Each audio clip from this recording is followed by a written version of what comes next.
నేను క్రైస్తవులతో మాట్లాడుతున్నాను. దేవుడు చెప్పాడు, నిన్ను పోలే నీ పొరుగు వారిని ప్రేమించమని చెప్పాడు. మీరంతా ఎంతమందిని ప్రేమిస్తున్నారు? సర్వలోకానికి వెళ్ళి సర్వ సృష్టికి సువార్తను ప్రకటించమని చెప్పారు. కనీసం మీరు సర్వలోకానికి వెళ్ళకపోయినా కనీసం నీ ఊర్లో వాళ్ళకైనా చెప్తున్నావా? చెప్తేనే నువ్వు క్రైస్తవుడివి, క్రైస్తవురాలివి. చెప్పలేకపోతే నువ్వు ఇంకా వేషధారంలోనే ఉన్నావు. ఈ లోకం అనే అగ్నిలో కాలిపోతా ఉన్నారు. కొందరినైనా లాగి రక్షించమని చెప్పాడు. నువ్వు ఎంతమందిని లాగి రక్షించో?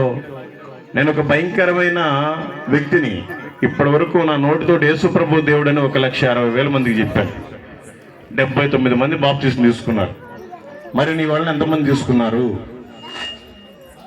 దేవుడు చెప్పినట్టుగా మనం వినాలి, లేదంటే మనం క్రైస్తవులం కాదు.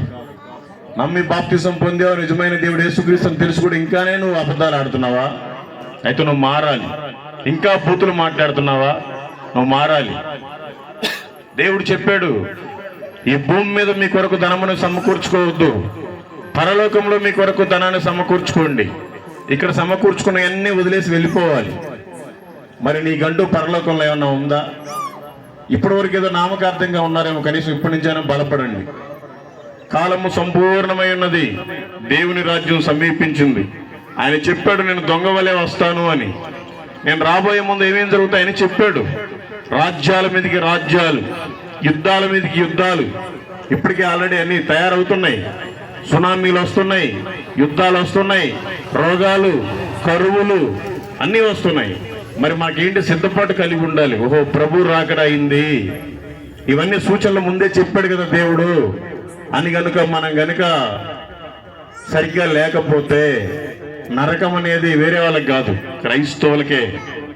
కాబట్టి మన పనులు మనం చేసుకోవటం కాదు, యేసు ప్రభు వారు పని చేయాలి. అంటే మాలాగా అన్ని వదులుకొని వెళ్ళిపోయి ఊరూరు తిరగమని కాదు. కనీసం మన ఇంట్లో వారు ఇంకెవరైనా నమ్మి బాప్తిసం పొందలేదో వాళ్ళని బ్రతిమలాడుకోవాలి. మన ఇంటి పక్కన వాళ్ళ దగ్గర మనకు సాక్ష్యం ఉండాలి, వాళ్ళకు కూడా దేవుని గురించి చెప్పాలి. మన ఊర్లో వాళ్ళకు కూడా మనం సాక్షిగా ఉండాలి. మనకేమో సాక్ష్యమే ఉండదు, పేరుకేమో క్రైస్తవులం. నోరు తెరిస్తే బూతులు, నోరు తెరిస్తే అబద్ధాలు. ఆదివారం రోజు చర్చికి ఆడవాళ్ళందరూ పోతారు, కానీ మగవాళ్ళంతా బయట పెత్తనాలు చేస్తూ ఉంటారు. ఒకవేళ చర్చికి వచ్చినా చర్చిలోంచి బయటికి రాగానే బీడీ సిగరెట్లు తాగుతూ ఉంటారు. ఆదివారం వస్తే మందు షాపుల దగ్గర కనపడేదని మన బండ్లే. అది కరెక్ట్ కాదు. మనం మార్చుకోవాలి. మన ఇంట్లో వాళ్ళని మనం మార్చుకోవాలి, మన కుటుంబస్తులు మనం మార్చుకోవాలి, మన బంధువులు మనం మార్చుకోవాలి. వారి కోసం కన్నీరు విడిచి ప్రార్థన చేయాలి. ఎందుకంటే నువ్వు ఒక్కడివే చనిపోయిన తర్వాత నరకానికి వెళ్లకుండా స్వర్గానికి వెళ్తే, పరలోకానికి, మరి వాళ్ళంతా నరకానికి వెళ్ళిపోతారు.